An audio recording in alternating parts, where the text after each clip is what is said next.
Example 39. Water flows in a triangular channel with side sloping 1:1 at a depth of 0.9 meter, where the discharge is 4.8 cubic meters per second. Compute the distance in 1 reach to the section where the depth is 1.05 meters. If the slope of the bed is 0.0025 and n is 0.014, is this distance upstream or downstream?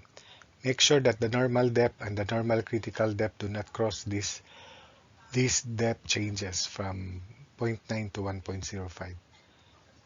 So first, let's compute based on experience. If the slope of the triangular channel is 1:1, then the area is just depth square. The perimeter is 2 times depth square root of 2.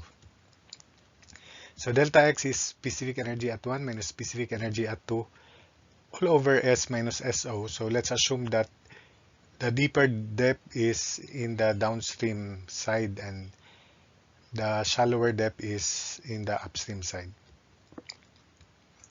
So area normal is depth square, depth normal square to cause uniform flow.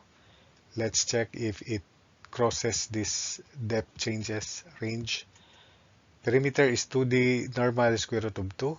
Then substitute into Q equals area to the 5/3 S to the 1/2 over N perimeter to the 2/3.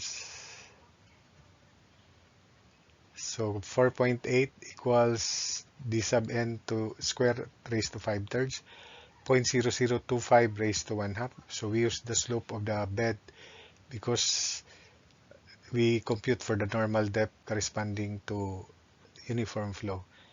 N 0.014, then perimeter 2 d sub n square root of 2 quantity to the 2/3. So simplifying, 2.688 equals d sub n to the 8/3, 10/3 minus 2/3 is 8/3. So normal depth is 2.688 to the 3/8, and that is equal to 1.449 meters. So it does not cross this depth changes, 0.9 to 1.05, it's 1.449. So let's proceed. Next, we compute the normal critical depth, which is Q square over G equals area critical cube over top width.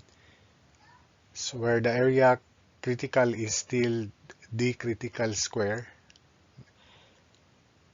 critical depth, normal critical depth. So 4.8 square over 9.81 equals quantity normal critical depth square, quantity cube over 2. The top width is 2 times the depth, 2 times normal critical depth.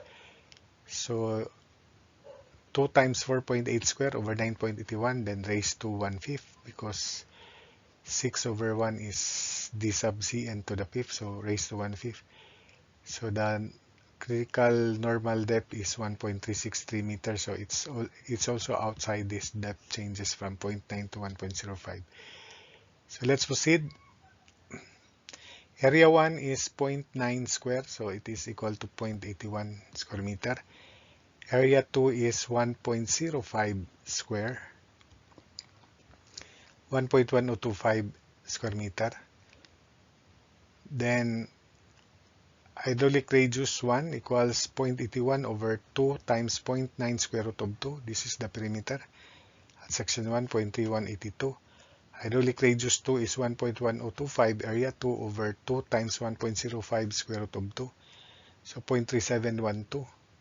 The average hydraulic radius therefore is 0.3182 plus 0.3712 divided by 2. And that is 0.3447 meters.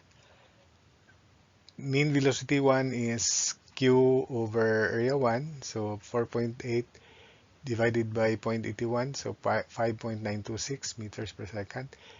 Mean velocity 2 is 4.8 over area 2, 1.1025, and it is 4.354 meters per second. So the average velocity Vm, 5.926 plus 4.354 divided by 2 is 5.140 meters per second. We can now compute the slope, which is quantity n v sub m over hydraulic radius mean to the 2/3 quantity square. So n 0.014, mean velocity 5.14, mean hydraulic radius 0.3447 to the 2/3, then quantity square. So 0.02140. Then specific energy 1 is velocity head 1, 5.926 square over 19.62 plus 0.9, so 2.6899.